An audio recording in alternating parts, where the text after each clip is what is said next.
Hello, I'm Joanna Lilley, and I'm talking to you from my house in Whitehorse in the Yukon, which is up in the top left of Canada, as I'm sure you know, up next door to Alaska.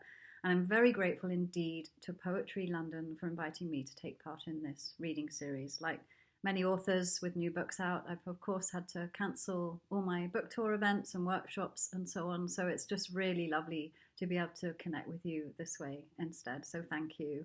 I also want to say that I am speaking to you from the traditional territories of the Kwanlindun First Nation and the Tahan Kwachin Council, for which I am also extremely grateful. So I'm going to read some poems from my brand new poetry collection, which is called Endlings, and it's all about extinction. And it's so about half of the poems are about species that are definitely extinct because of human activities. So it's a bit of a rant against what we're doing to our precious planet. And about half of the poems are actually about species that have become extinct through evolution and previous mass extinction events as well. So it's a bit of a mixture. I wanted to go back beyond when we existed and just try to imagine the lives of the creatures that were here long before us, and sort of somehow, and I know it's an impossible aspiration, but somehow sort of put their voices on the page in some way. So I'm going to start off with a poem. It's called Great Northern Expedition, and it's about the Steller's sea cow, which was this fantastic creature that lived in the Bering Sea in the Arctic North, and it was bigger than a killer whale. It had a huge body and a small head, and it lived on kelp, and so it was a herbivore living in the sea.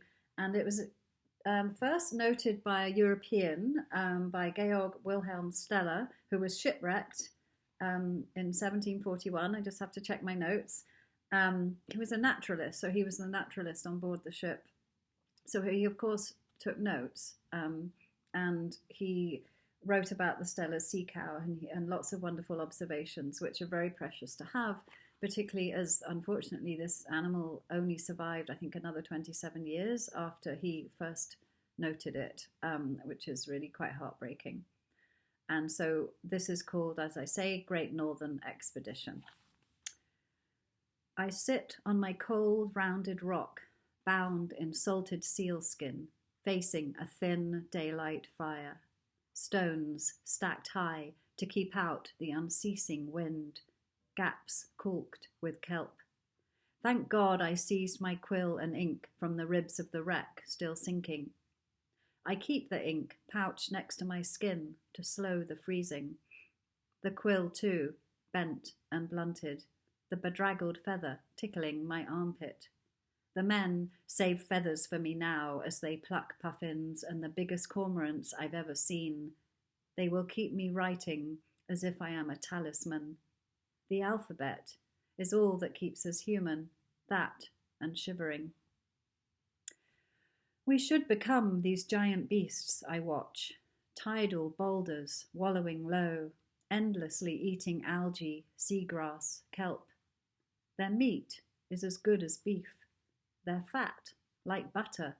Their oil doesn't smoke or stink if it pools too long. We use pots of their own skin to store their oil. Their hides are as tough as leather without curing. A cobbler could make boots. I saw a man cut out a chunk of flesh before he let the animal swim away, blood blackening the sea. We say these nameless beasts don't feel, though they bash their heads against our numb legs to save their kin. We've heard them moan. Our dead lie downwind on the slimy beach. Theirs must rot in the blackening water the living swim among. Thank you. So this next poem I'm going to read, this one's about the Carolina parakeet, which was this beautiful parrot, which had this bright yellow head and a sort of reddish-orange face. And unfortunately, it lived in the eastern part of the US predominantly. And unfortunately, we were taking away its habitat with deforestation for farmland. And we hunted it for its feathers, its beautiful bright feathers, which were very popular for people to have in their hats.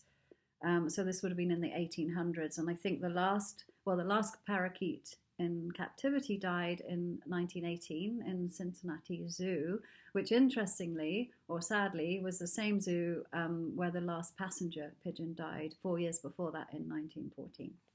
So this poem is called Poplars, Sycamores and Oaks. I'm just going to take a sip of my drink. I'm just getting over my first COVID cold, but not COVID, so I'm just going to have a drink. Before she was your great-grandmother, she was a girl walking by the river to the poplars they said would be farmland by spring, the oaks and sycamores too. All summer long, the sycamore leaves stayed cool. She wrapped them round her fingers. Her mother never knew she took her boots off, her unhooked laces tangling with the grass, as she stood to watch 100 Carolina parakeets, green, their red and gold heads like a sunset thronging through the woods, her rooted arches, her calico shade.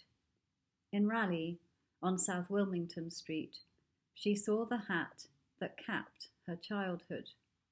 3 parakeets wired to a lady's head, beaks jolting, rumps up, fading feathers splayed. She stopped on the sidewalk to watch. The lady smiled at the dumbstruck girl. Great-grandmother went back to the woods and sat in the shadow of a hollow tree as often and as still as she could, as a mother and father chattered, hatched, and fed their young. The tree was felled that summer, the land flattened from farmhouse to riverbank. 30 years later, she read that the last Carolina parakeet had died, and great-grandmother unlaced her boots and stood in the yard. It didn't matter, it was February. She was a girl walking by the river to the poplars, sycamores, and oaks. Thank you. So the third poem I'm going to read, as I say, I also wrote about animals that weren't here, that were here long before us, and I felt important to do that, to acknowledge their existence and just sort of think of the planet as something that has existed far beyond our small existence, and I'm sure will, especially at the rate we're going, will survive long after us as well.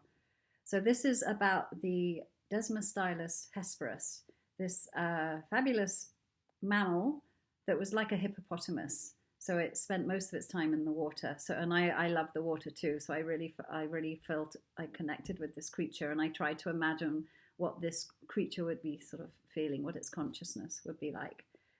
So it lived about 21 million years ago, and it actually survived from, it was in existence, and I have to check my notes.